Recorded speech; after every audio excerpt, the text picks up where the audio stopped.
I have to survive 24 hours with nothing in my inventory. I can't use tools, food, and or armor, anything at all. And if I pick up one item, or if I get killed by a player, I will instantly fail and will have to do the ice bucket challenge. The first thing I had to do was to put all of my items in my e-chest. I could have nothing on my character whatsoever. And then the challenge officially began. I had to survive 24 hours, otherwise I would fail. But I had a trick up my sleeve. I called to my teammate Pulsify to be my call to support, and so he eventually came to me. Oh, no, wait. Hey, hold on. But then I found a strategy to help conserve my hunger, using a horse. This allowed for me to move faster without having my hunger bar go down. Things were looking up until my teammate did this. Okay. I want you to look at general, okay? What? Okay, so I'm gonna at everyone. No, do not. Say, Tyrant is making a video. Go do whatever you want to him. However, I knew I had one goal for this challenge in mind, to trap a player before the 24 hours were up. There was one issue though. How are you gonna trap someone if you have literally nothing? I couldn't build myself, so I had to talk my teammate into it. Well, you can build the trap for me, and then I can set it off with like a lever or something. Oh, okay. Yeah. That sounds reasonable. But first things first, we needed to craft health pots, as I was already down a good amount of hearts. Oh, and if you're wondering why my teammate was moving super fast, it's because on the ability SMP, where if you kill another player, you can steal their abilities, like movement speed, attack speed, and of course hearts. Oh, and for some reason, Pulse was still trying to sabotage me. Great teammate, am I right? Psyker, he's near spawn. No, come on. No, don't.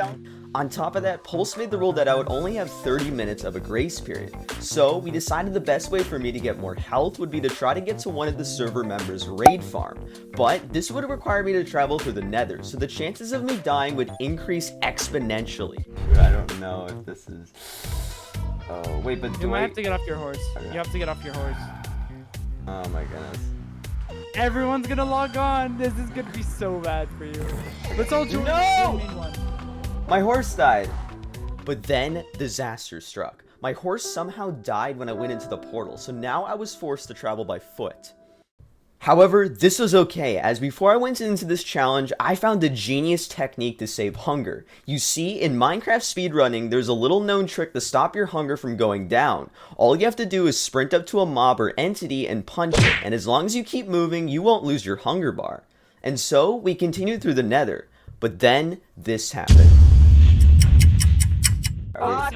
Hey. Oh my god. Psyker.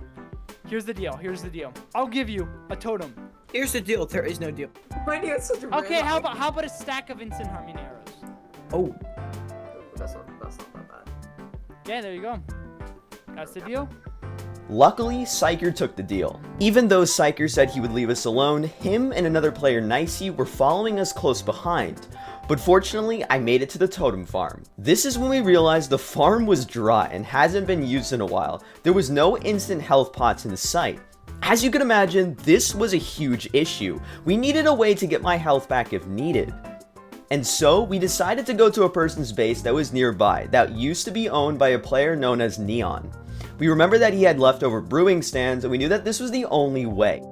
Once we reached the overworld, we broke the portal to ensure nobody would follow us. Luckily, we found a village along the way, but there was no one-person sleep enabled, so we had to keep going. And to our surprise, there were still brewing stands left at Neon's base. So, Pulse figured out a way to brew the potions with little time to spare until we would be hunted. With time running slim, Pulse had to give a chords update to the rest of the server, but we had an ace up our sleeve. We didn't have to specify if it was overworld or nether coordinates. We realized though that the only way for me to not to lose hunger could also be to find a horse or donkey for me to ride, so Pulsify looked for a bit as I hang back at Neon's base. But then, this happened. He is not running off. He's killing my donkey.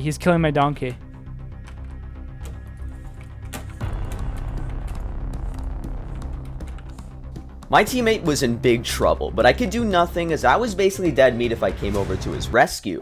Oh, and we're trying to reach 50,000 subs by the end of the year, and you can claim your OG ticket before we reach that number. So make sure to subscribe if you want to have some Tyrad bragging rights. But then he tells me to run. He was in a bad situation, and I could only hide for the time being. Pulse tried to get to me, but then Nicey caught on. So I hid underground until the coast was clear. And then once it was day, I came up and stayed away from Neon's base until Pulse gave me the word. But I find this, interesting. Do that, didn't he? Pulsify, I landed. bad at Minecraft.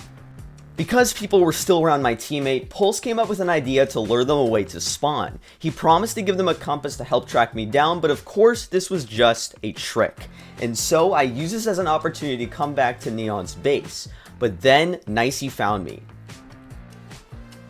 But yeah, they're making it. I mean, I don't mind it, but at this, oh, Nicey found me. He did? Yeah. Shit. However, he was nice and agreed to help us to trap a player in return for an E-gap. I'll give you. Tyrod, I would suggest hiding right now. I'll give you an E-gap. He and I eventually came back to base, and I tasked him to look for a horse or donkey. Pulse, on the other hand, would work on the trap. Here, oh, shoot. Nicey, can you get a donkey or horse for me so I don't lose hunger? I've just been killing them, but yeah, sure. It's fine. Just look for one, see if you can find it. Oh. While I waited, Pulse splashed me with an invis pod, but as he was building, Psyker found us, so I was forced to hide. Psyker is here. Okay. Put up. Maybe pop his totem a bit. Fortunately, they were able to scare off Psyker successfully, and so I played the waiting game as Pulse finished building the trap.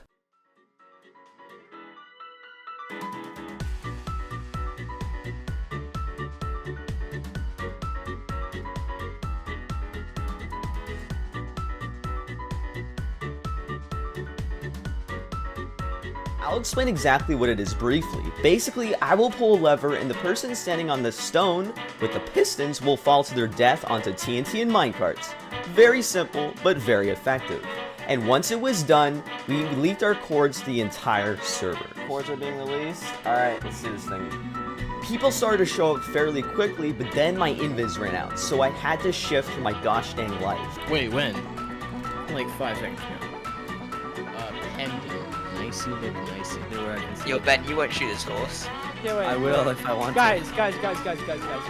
I'd be very sad. Guys, Do it. Tyran, Oh is, my god. Is guys, that him? Guys. He's right here. Bro. Oh my goodness! Oh. Oh my word! I lived!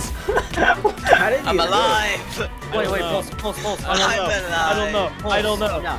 Hold I'm it. sorry, No. man. No. Oh Bro, my. my spawn is so far away. One of the people that we did try to trap, Shazday, somehow escaped, but we luckily got one person, Benzie. We somehow managed to distract everyone, and I was still alive with only 5 minutes to spare until the 24 hours was up. Anyways. Okay, you guys have 5 minutes left to hunt me down. Oh, wait, what?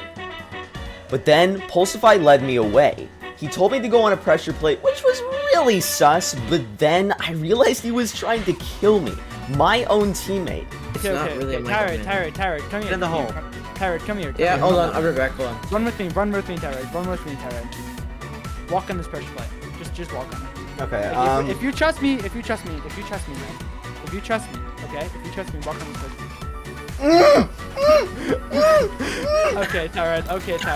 I feel like he should have. Well,